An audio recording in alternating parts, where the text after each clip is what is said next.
दोस्तों, यूट्यूब के इतिहास में इतिहास के सबसे बड़ी सीरीज में आपका स्वागत है। इस सीरीज में हम इतिहास से रिलेटेड सारे क्वेश्चन पढ़ेंगे, सारा इतिहास पढ़ेंगे। तो अगर आपको इतिहास से डर लगता हो तो इस वीडियो को लास्ट तक देखते रहना। मुझे आपसे ये प्रॉमिस करने में कोई भी दिक्कत नहीं हो रही है कि इसको देखने के बाद आप इतिहास का डर अपने अंदर से मिटा देंगे। तो प्लीज़ वीडियो को लास्ट तक देखते रहना, बहुत ज़्यादा इंपॉर्टेंट है आपके लिए। अगर आप किसी भी कॉम्पिटिटिव एग्जाम की तैयारी कर रहे हैं तो सबसे पहले सिंधु घाटी सभ्यता के बारे में जानते हैं, क्योंकि सिंधु घाटी सभ्यता एक ऐसी सभ्यता थी जिसने अपने शहरी नियोजन से पूरे विश्व को आश्चर्यचकित कर दिया। इसका समयकाल 2400 ईसा पूर्व से 1700 ईसा पूर्व के मध्य माना जाता है। ओके, कैसा निर्धारण किया गया है इसका समयकाल? तो इसका समयकाल को निर्धारण करने के लिए कार्बन 14 रेडियो डेटिंग टेक्निक की मदद ली गई। देखिए, हर जीवित व्यक्ति के अंदर C14 आइसोटोप्स होता है और समय के साथ उसका विघटन होता जाता है, यानी वो खत्म होता जाता है। और C14 की अर्धायु मानी गई 5567 वर्ष। यानी कि अगर आज से 5567 वर्ष पूर्व कोई व्यक्ति जिंदा था और उसका अवशेष मिला है तो हम उसका उम्र का ईयर रखेंगे कि वो आज 5567 वर्ष का है। समझ में आया कार्बन डेटिंग की टेक्निक के बारे में? बढ़ते हैं आगे। सिंधु घाटी सभ्यता को जो सबसे पहला खोज की थी उनका नाम था दयाराम साहनी ने।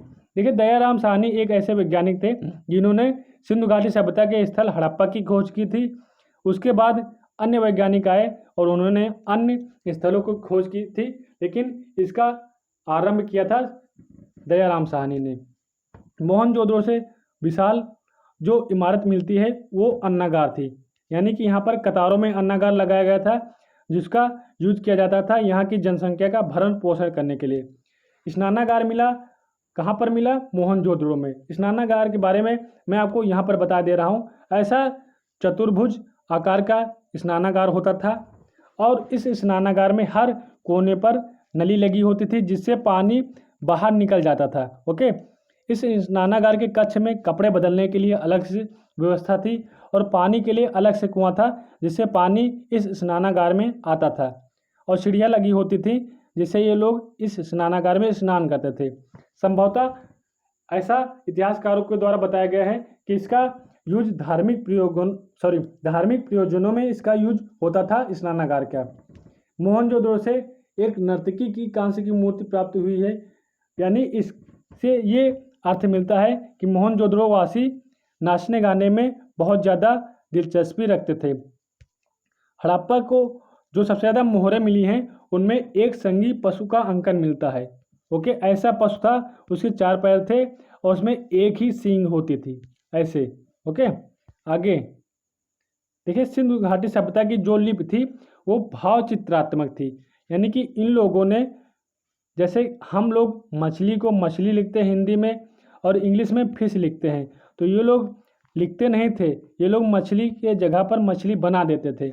अभी तक इनकी लिपि के बारे में पढ़ाई नहीं की जा सकी है, नहीं बताया जा सका है कि कौन सी चीज़ किस बारे में इंडिकेट करती है, सिर्फ और सिर्फ अनुमान लगाया गया है। ओके, इस लिपि को हम पिक्टोग्राफ के नाम से भी जानते हैं और ये लिपि लिखी जाती थी दाएं से बाईं ओर, हमारे बिल्कुल अपोजिट जैसे हम लिखते हैं। सिंधु सभ्यता के लोगों ने घरों और नगरों के लिए ग्रिड पद्धति अपनाई थी और सिंधु सभ्यता में मुख्य फसल थी वो थी गेहूं और जौ। स्वास्तिक चिन्ह जो हम हिंदू धर्म में देखते हैं वो हड़प्पा सभ्यता की देन है। ये लोग मातृ देवी रुद्र देवता, जिसे पशुपतिनाथ के नाम से जानते हैं, उनकी पूजा बहुत ज़्यादा करते थे। इसके अलावा उर्वरता की देवी मातृ देवी की पूजा भी की जाती थी, जिनके पेड़ से एक पेड़ निकलता दिखाई देता है। ऐसा चित्र मिले हैं सिंधु घाटी सभ्यता में। ओके, सबसे पहले कपास पैदा करने का श्रेय, कपास की खेती करने का श्रेय सिंधु घाटी सभ्यता के लोगों को जाता है। आगे देखिए, सिंधु सभ्यता के प्रमुख स्थल हड़प्पा की खोज दयाराम साहनी ने की थी और हड़प्पा रावी नदी के बाएं तट पर अभी पाकिस्तान में स्थित है। मोहनजोदड़ो बहुत इंपॉर्टेंट सिंधु घाटी सभ्यता का स्थल है, क्योंकि यहाँ पर बहुत चीज़ें मिली हैं। यहाँ पर मिला है बृहत स्नानागार, इसके अलावा इसको मृतकों का टीला बोलते हैं मोहनजोदड़ो को। क्योंकि यहाँ पर बहुत बड़ा कब्रिस्तान मिला था। इसका सिंध भाषा में अर्थ होता है मृतकों का टीला। ओके, ये सिंध शब्द है मोहनजोदड़ो। मोहनजोदड़ो की खोज की थी राखाल दास बनर्जी ने। ये पाकिस्तान के लड़काना जिले में स्थित है, जो कि सिंधु नदी के तट पर है। ओके, सिंधु नदी के तट पर है मोहनजोदड़ो, ध्यान देना। आगे अगला शहर है सिंधु घाटी सभ्यता का लोथल। लोथल की खोज की थी SR राव ने। ओके, अभी लोथल आपको अहमदाबाद में भगवा नदी के तट पर मिल जाएगा। देखिए, जो इतिहास में नदियों का नाम है उनका नाम अभी बदल गया है। 19% नदियों का नाम अभी चेंज हो गया है, तो कन्फ्यूज मत होइएगा। कालीबंगा, कालीबंगा का अर्थ ही होता है काले रंग का जो पहना जाता है हाथ में चूड़ियाँ। ओके, यह कहाँ पर स्थित है? यह राजस्थान में घग्गर नदी के बांध तट पर स्थित है और यहाँ से जुते हुए खेतों की साक्ष्य मिले हैं। इसके अलावा यहाँ से अलंकृत ईंटों के साक्ष्य मिले हैं, यानी कि ईंटों में डिजाइन लगा हुआ है ऐसे। ओके, डिजाइन बना हुआ है हाथी घोड़ों का। आगे बढ़ते हैं। सिंधु सभ्यता, यानी कि सिंधु घाटी सभ्यता मात्र सत्तात्मक थी। मम्मी की चलती थी, पापा की एक भी नहीं चलती थी। जो मम्मी बोलेंगी घर में वही होगा। और जो डेड बॉडी होती थी, यानी कि शवों को जला दिया जाता था, गाड़ दिया जाता था, या फिर अर्ध गाड़ा जाता था, यानी कि घड़ों में बंद करके इन्हें जमीन के नीचे दबा दिया जाता था। आगे है लिपि। समझ में आया यहाँ तक आपको? लिपि कैसे थी? तो इन लोगों की लिपि पिक्टोग्राफ कहलाई, और ये मुख्यतः सेल खड़ी में लिखते थे। सेल खड़ी मोहरे होते थे, सेल खड़ी में लिखते थे, उसे हम पिक्टोग्राफ बोलते हैं। बढ़ते हैं आगे। देखिए, यहाँ से आपकी सिंधु घाटी सभ्यता समाप्त हुई। कोई भी कन्फ्यूजन हो तो प्लीज़ कमेंट बॉक्स में बता दीजिएगा, मैं उसका आंसर दे दूंगा। आगे है वैदिक सभ्यता। वैदिक सभ्यता का समयकाल माना जाता है, 2 भागों में वैदिक सभ्यता विभाजित हुई, 1500 से 1000 ईसा पूर्व और 1000 से 500 ईसा पूर्व। तो वैदिक सभ्यता का समयकाल 1500 से 500 ईसा पूर्व माना जाता है। ओके, क्यों विभाजित हुई? क्योंकि जहाँ पर ऋग्वेद की रचना हुई, सामवेद की रचना हुई, उसे ऋग्वैदिक काल बोला गया, और उसके बाद उत्तर वैदिक काल में अन्य वेदों की रचना हुई, जैसे कि अथर्ववेद और यजुर्वेद। वैदिक सभ्यता का नाम वैदिक सभ्यता क्यों पड़ा? क्योंकि इस सभ्यता में वेदों की बहुत ज़्यादा मात्रा में रचना हुई थी। वैदिक सभ्यता एक ग्रामीण सभ्यता थी, और यहाँ पर जो लोग निवास करते थे उन्हें आर्य बोलते हैं, और आर्य जहाँ पर निवास करते थे वो सप्त सिंधु प्रदेश कहलाता था। देखिए, ऋग्वेद की रचना ऋग्वैदिक काल में हुई। ऋग्वेद की रचना संस्कृत में हुई थी। ओके, इसमें 10 मंडल थे, पहला और 10वां मंडल सबसे नया मंडल, यानी सबसे बाद में लिखा गया। महत्वपूर्ण नदी जो है वैदिक सभ्यता की सिंधु नदी है, और सबसे पवित्र नदी सरस्वती नदी है। वैदिक सभ्यता में इंद्र को पुरंदर की उपाधि दी गई, पुरंदर कहा गया इंद्र को। ओके, पशुपालन और कृषि। देखिए, वैदिक सभ्यता के लोग अपना व्यवसाय नहीं करते थे, सिर्फ और सिर्फ ये ग्रामीण सभ्यता थी, तो ये लोग पशुपालन ही करते थे और गायों को चराते थे, उनसे जो दूध मिलता था उसमें अपना जीवन यापन करते थे। ओके, तांबे और कांस्य के लिए अयस्क शब्द की बात कहा गया वैदिक सभ्यता में। बढ़ते हैं आगे। ये लोग कबीलों में रहते थे, छोटे छोटे कबीले बनाकर रहते थे, और ये सभ्यता यानी वैदिक सभ्यता पितृ सत्तात्मक सभ्यता हो गई थी। क्योंकि सिंधु घाटी सभ्यता मात्र सत्तात्मक थी, तो यहाँ पर चेंजेस आ गया था। अब वैदिक सभ्यता पितृ सत्तात्मक हो गई थी। यहाँ पर पापा का कहना सभी लोग मानेंगे, और संयुक्त परिवार की प्रथा थी, यानी ज्वाइंट फैमिली था। सभी लोग एक ही आंगन के नीचे रहते थे, चाहे वो दादा दादी, नाना नानी, चाचा चाची, सभी लोग एक ही फैमिली में रहते थे। अगला है ऋग्वैदिक देवता। तो ऋग्वेद में देवता दूसरे थे, और उत्तर वैदिक काल में देवता दूसरे थे। यहाँ पर बता दे रहा हूँ, महत्वपूर्ण देवता ऋग्वैदिक काल में इंद्र थे, जबकि उत्तर वैदिक काल में शिव और विष्णु हो गए थे। दूसरे ऋग्वैदिक काल देवता थे अग्नि। अग्नि को मानव और देवताओं का मध्यस्थ बोला जाता था, क्योंकि जो हवन करते थे लोग, उसमें जो चीज़ डाली जाती थी वो सीधा देवताओं तक पहुंच जाती थी, तो इसीलिए अग्नि को देवताओं और मनुष्यों का मध्यस्थ कहा गया। अग्नि को गायत्री मंत्र, जो आप ओम भूर्भुवः स्वः के बारे में जानते हैं, वो सविता को समर्पित है। सविता मुख्यतः सूर्य देवता को कहा गया है। इसका वर्णन, गायत्री मंत्र का वर्णन ऋग्वेद के 3 मंडल में दिया हुआ है। अगला इंपॉर्टेंट पॉइंट देखिए, एक युद्ध होता है, बहुत भीषण युद्ध होता है 10 राजाओं के मध्य और एक अकेले राजा थे सुदास के मध्य।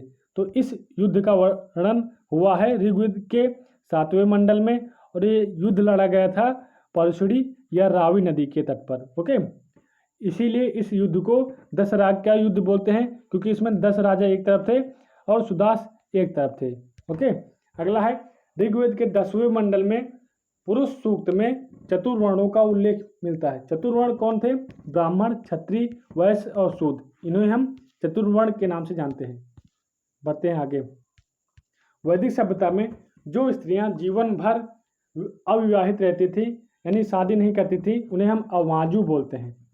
आर्यों द्वारा जो सबसे पहली धातु खोजी गई थी वह लोहा थी। यहाँ पर देख लीजिए, ये लोगों ने सबसे पहले लोहा की खोज की थी और आर्य रथ का निर्माण करते थे इसी लोहे से। ओके, आर्यों का मुख्य पेय था सोमरस। और जो आपका सत्यमेव जयते, ये आपने देखा होगा, ये हमारे राष्ट्रीय जो चिन्ह है उसके नीचे दिखाई देता है। इसको मुंडकोपनिषद से लिया गया है, ये इंपॉर्टेंट है। अगला है उत्तर वैदिक काल में निष्क और शतमान ये मुद्रा की इकाइयाँ थी। इससे पहले निष्क आभूषण होता था जो स्त्रियां अपने गले में पहनती थी। ओके, महाभारत और रामायण जो आप अपने टीवी में देखते हैं रामायण, इसकी रचना वैदिक सभ्यता में ही की गई थी। महाभारत का पहले नाम दूसरा था, अब इसका नाम बदल गया, महाभारत हो गया। पहले से हम जय संहिता के नाम से जानते हैं। ये विश्व का सबसे बड़ा महाकाव्य है। ओके, महाभारत विश्व का सबसे बड़ा महाकाव्य है। आगे बढ़ते हैं। यहाँ से आपकी वैदिक सभ्यता समाप्त हो गई। अभी तक मैंने आपको वैदिक सभ्यता के बारे में बताया, उसके साथ साथ सिंधु घाटी सभ्यता के बारे में बताया। अब आगे बढ़ेंगे और जैन धर्म के बारे में पढ़ेंगे। उससे पहले मैं आपको बता दूं, अगर आप हमारे चैनल पर नए हो तो चैनल सब्सक्राइब कर सकते हैं इसी तरह की वीडियो देखने के लिए। ओके, बढ़ते हैं आगे। जैन धर्म के जो लोग थे जिन्होंने जैन धर्म को आगे बढ़ाया, उन्हें हम तीर्थंकर बोलते हैं। जैसे हिंदुओं में ऋषि मुनि होते थे, वैसे जैन धर्म में तीर्थंकर होते थे। तो ऋषभदेव सबसे पहले तीर्थंकर माने जाते हैं। तो जो लोग पहला होगा वही संस्थापक होगा, इसीलिए ऋषभदेव को जैन धर्म का संस्थापक भी बोला जाता है। 23वें तीर्थंकर पार्श्वनाथ माने जाते हैं, जो महावीर स्वामी हैं। जैन धर्म के सबसे आखिरी तीर्थंकर थे, यानी 24वें तीर्थंकर थे और इनका महत्व भी बहुत ज़्यादा है। ओके, महावीर स्वामी का जन्म हुआ था 540 ईसा पूर्व में। कहाँ पर? कुंडग्राम में, जो कि वैशाली में स्थित है। इनके पिता सिद्धार्थ ज्ञात्रक कुल के सरदार थे और माता त्रिशला थी, ये लिच्छवी राजा चेटक की बहन थी। ओके, आगे है महावीर के बचपन का नाम वर्धमान होता है। जब इनके ज्ञान की प्राप्ति हो जाती है तो इनका नाम बदल जाता है। महावीर स्वामी को ज्ञान की प्राप्ति कब हुई? इनको ज्ञान की प्राप्ति हुई जाम्बिक के समीप, जाम्बिक एक जगह है, वहाँ पर हुई। ऋजुपालिका नदी के तट पर हुई और साल वृक्ष के नीचे हुई। जब इनको ज्ञान की प्राप्ति हुई तो सिद्धार्थ से इनका नाम बदल कर जिन हो गया। इन्हें महावीर स्वामी के नाम से जाना जाने लगा और इनको उपाधि मिली जिन की, जिसे हम विजेता बोलते हैं। आहर्त यानी कि महावीर आपसे पूजनीय हो गए। निर्ग्रंथ यानी बंधनहीन हो गए, इनके ऊपर कोई बंधन नहीं है।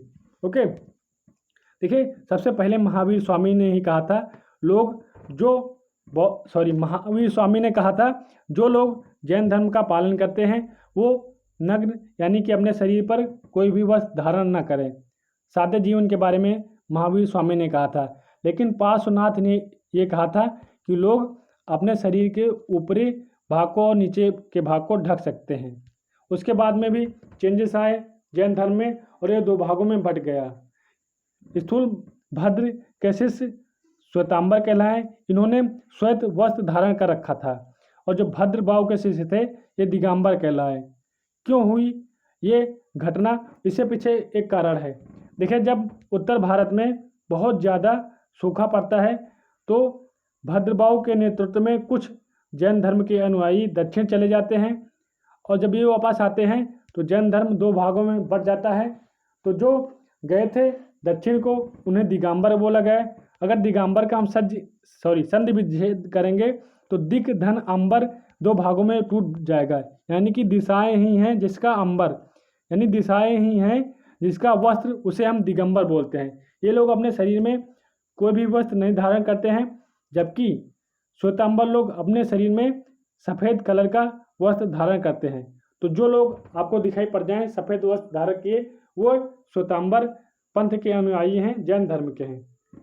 जो महावीर के प्रथम अनुयायी थे ये इनके स्वयं के दामाद थे, जिनका नाम जमाल था। जमाल महावीर स्वामी की पुत्री प्रियदर्शिनी के पति थे। प्रथम जैन भिक्षुणी चंपा थी। इसके अलावा जैन धर्म के त्रिरत्न हैं, सम्यक दर्शन, सम्यक ज्ञान और सम्यक आचरण, यानी कि सही ज्ञान सही आचरण से सही अमल करके ही प्राप्त किया जा सकता है, ऐसा त्रिरत्न बोलते हैं। बढ़ते हैं आगे। इसके अलावा महावीर स्वामी ने 5वां जो महाव्रत है उसको ऐड किया। इसके अलावा जो चारों महाव्रत थे, अहिंसा, सत्यवचन, अस्तेय, अपरिग्रह, ये चारों इससे पहले दिए हुए थे, और 5वां ब्रह्मचर्य महावीर स्वामी ने अपनी तरफ से ऐड किया था। इन चारों के बारे में बता रहा हूँ आपको। अहिंसा मतलब किसी भी जीव की हिंसा न करना, किसी भी जीव को न मारना। सत्यवचन का मतलब हमेशा सही बोलना। अस्तेय चोरी नहीं करना। अपरिग्रह जरूरत से ज़्यादा सामान को इकट्ठा न करना, इसका मतलब होता है। ब्रह्मचर्य मतलब होता है शादी विवाह न करना। मल्लराज सत्यपाल के राज्य प्रसाद में महावीर स्वामी को 468 ईसा पूर्व में 72 साल की आयु में पावापुरी में निर्वाण की प्राप्ति हुई थी। ओके, समझ में आया। इसके अलावा देखिए, जैन धर्म देवताओं के अस्तित्व को स्वीकारता है। ये मानते हैं कि हाँ, इस मनुष्य के ऊपर भी देवता रहते हैं, लेकिन उनका स्थान ये लोग जिन्न से, यानी कि जो जैन धर्म में ज्ञान प्राप्त कर चुके हैं उनसे नीचे देवताओं को मानते हैं। 2 सम्मेलन होते हैं जैन धर्म में। पहला होता है 322 ईसा पूर्व में, कहाँ पर होता है? पाटलिपुत्र में। इसका अध्यक्षता करता है स्थूलभद्र। इसमें जैन धर्म 2 संप्रदायों में बटा, श्वेतांबर दिगंबर, मैंने पहले पढ़ा रखा है। इसके अलावा दूसरा होता है 513 या फिर 526 ईसा पूर्व में।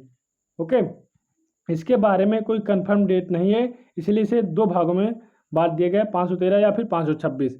ये कहाँ होता है? वल्लभी। वल्लभी कहाँ पर है? गुजरात में। इसका अध्यक्षता करते हैं देवादि क्षमा श्रवण। इसमें परिणाम ये होता है कि 11 अंगों को लिपिबद्ध किया गया है। देखिए, ये सम्मेलन इसीलिए होते थे कि जैन धर्म को ज़्यादा से ज़्यादा प्रसारित किया जा सके। ओके, तो जैन धर्म यहाँ से समाप्त होता है। आगे आता है आपका बौद्ध धर्म।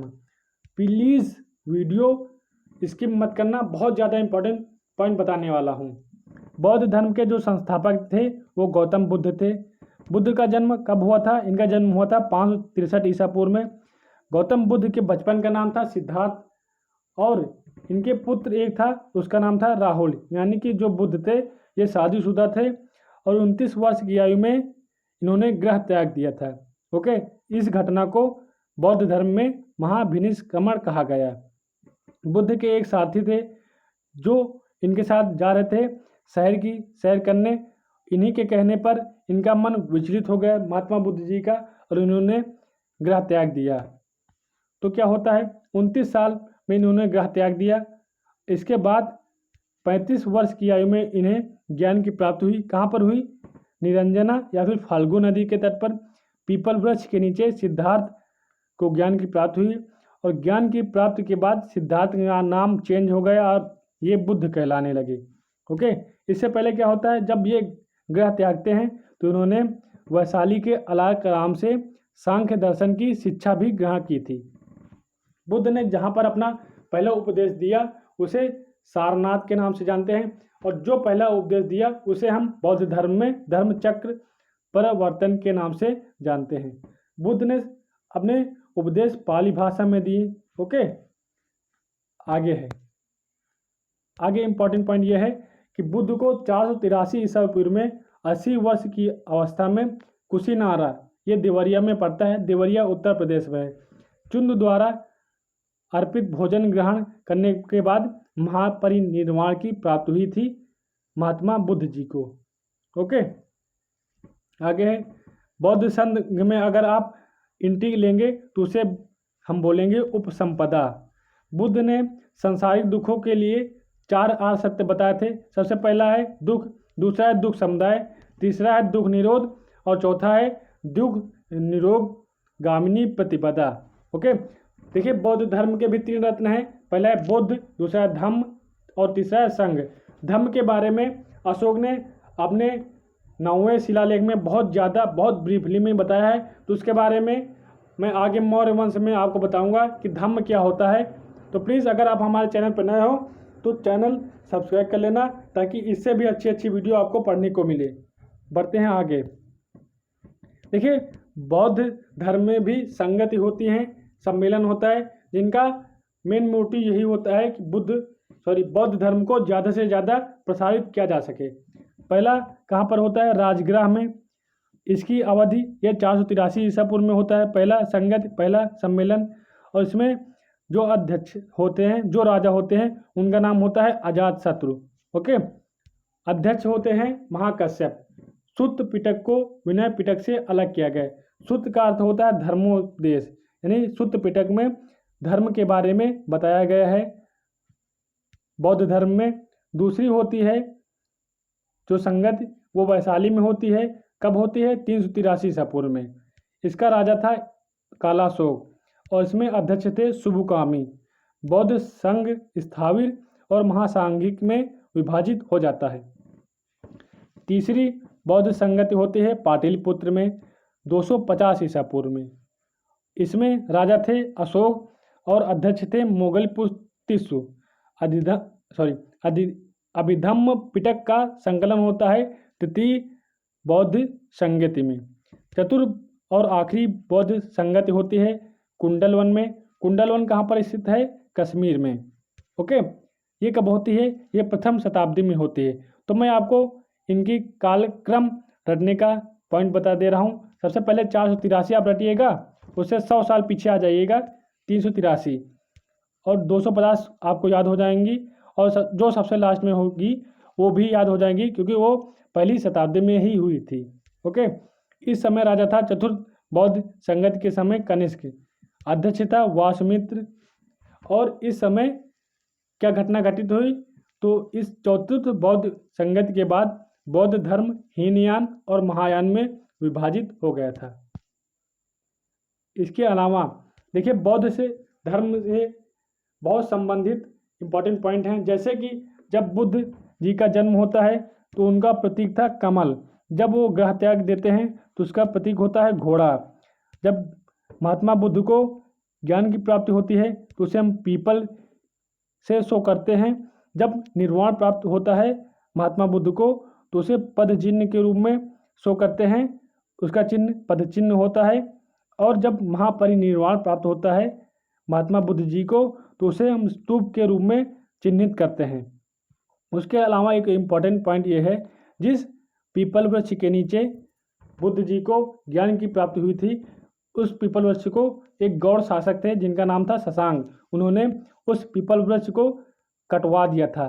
ओके, आगे आने वाले समय में ऐसे भी शासक हुए जिन्होंने बौद्ध धर्म से बहुत ज़्यादा नफरत की और इनके ध्वस्त करने की कोशिश की। इसके अलावा एक पॉइंट और आता है, देखिए बौद्ध धर्म ईश्वर और आत्मा के अस्तित्व को नहीं मानता है बौद्ध धर्म। ये पॉइंट बहुत ज़्यादा इंपॉर्टेंट है।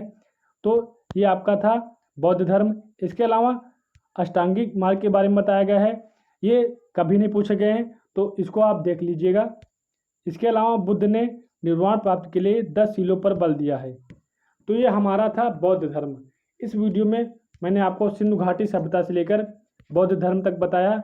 वीडियो कैसी लगी हो कमेंट बॉक्स में ज़रूर बताइएगा। मैंने बहुत प्रयास किया आपको समझाने का। अगर कोई पॉइंट आपको समझ में ना आया हो तो वो भी कमेंट बॉक्स में लिख दीजिएगा।